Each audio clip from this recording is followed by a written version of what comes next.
Welcome to Local SEO Today. I'm Roger Murphy. And I'm John Hong. Welcome to our podcast. We wanted to talk to you, business owners and entrepreneurs, with respect to Google. And there's something that's called, John, it's called Google My Business Page.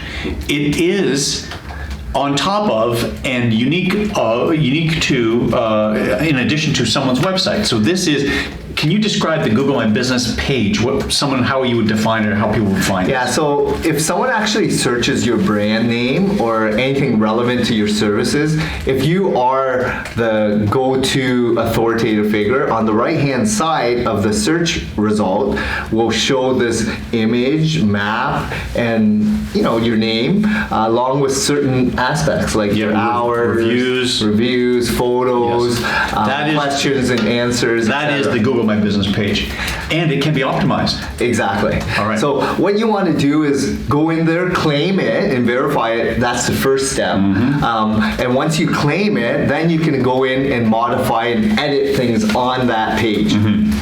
Because this is a very, very important place now. It's not that people aren't going to websites, but they can actually get everything they need, John, right from the Google My Business page as well. So it makes perfect sense to make sure that everything on the Google My Business page, let's talk about things like hours. These are things that people are looking for. They're looking for your hours, what time you're open. They're looking for reviews, right? Reviews are there. So this is where you can encourage your clientele, John, to write reviews.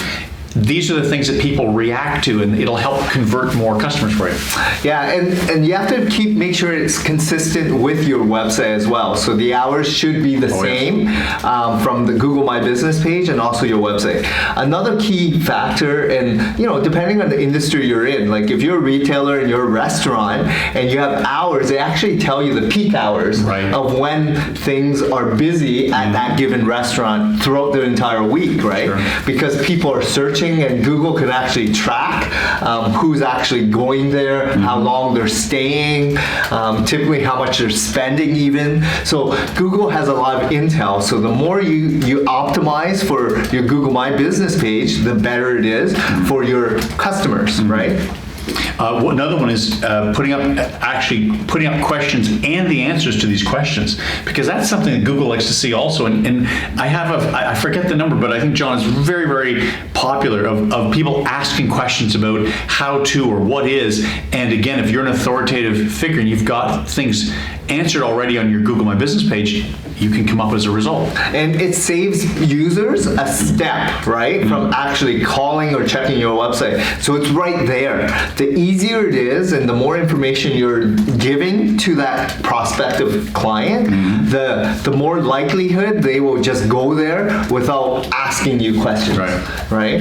And then photos, right? So the key here is having your storefront or real photos at your physical location, but Google also allows for other people to upload images and photos as well. So always put your best foot forward in terms of presentation, decor, just making sure you run a really good, solid business, right? Because reviews are very important. People write a lot of reviews, but they can also include images in the reviews.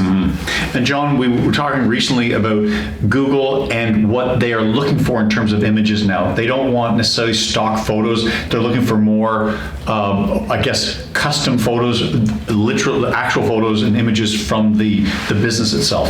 Yeah, so when you're looking at posting a Google post, which allows you to post once a week, 7 days, and it's at the bottom of that Google My Business Insight page, you actually can post it just like a Facebook post or Twitter post with an image, but you should use as much of your own images and content as possible, because Google doesn't like stock images, right? Another thing I wanted to mention about reviews is just recently, and this is past couple months, but Google is actually picking out key terms in which people are searching or writing reviews on your business about. So you are the best restaurant in Toronto, or vegan restaurant, or the best Chinese restaurant. Well, these are terms that people are now searching, and you may appear because it becomes a searchable term, and Google gives that priority in the review section of customers. Not you responding to the review, but your users and customers writing reviews and with certain terms. So we'll just talk about dentistry for no reason, but just dentistry. But if someone is having their teeth whitened or doing Invisalign and they're very, very happy with the results, does the dentist practice encourage the reviewer to say, could you, if you write a review about us, could you include the service that we did for you, which is specific to Invisalign or my teeth whitening, that sort of thing? Exactly. So make it as personal, but as real as possible. So get to the real nitty gritty of what was actually done versus a broad, thank you, you've been great, I would truly recommend your service, right?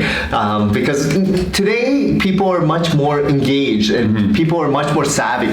And if you are a 5.0 star rating, people are wondering, how can a business be perfect, right? So, be very honest about that as well. And yes, there's going to be a lot of negative and positives. Just always respond to every single review. Absolutely. That's like reputation management, really. Yeah. Exactly. So not only do you have to optimize your own Google My Business, you also have to sniff and figure out what's going on with your competitors. So if you are a business owner today and you want to increase your calls exposure on Google through the local 3-pack, you also want to see what some of your competitors have done, which means, are they keyword stuffing that title of their name, right? It should be the same name that's on the website. If they're trying to do keyword and push that there's a way to report that to Google. Because it's against Google's guidelines. So it's referred to as stuffing. So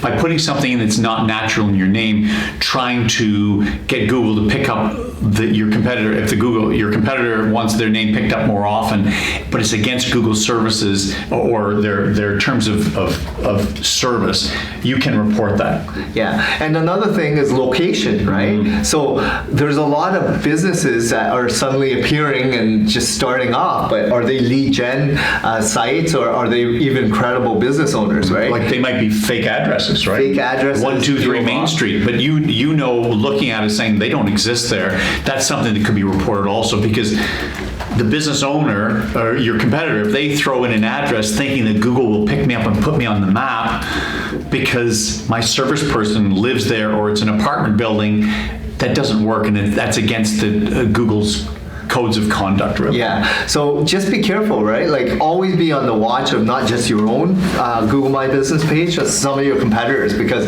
if they have a PO box or a shared office, like these are things that you should really keep an eye on and report some of your competitors, and make sure that whatever you're doing is running a clean operation, clean business, and you're doing everything by the books, ethical. That's right. And in terms of what Google deems fit, right? Yes. And suitable.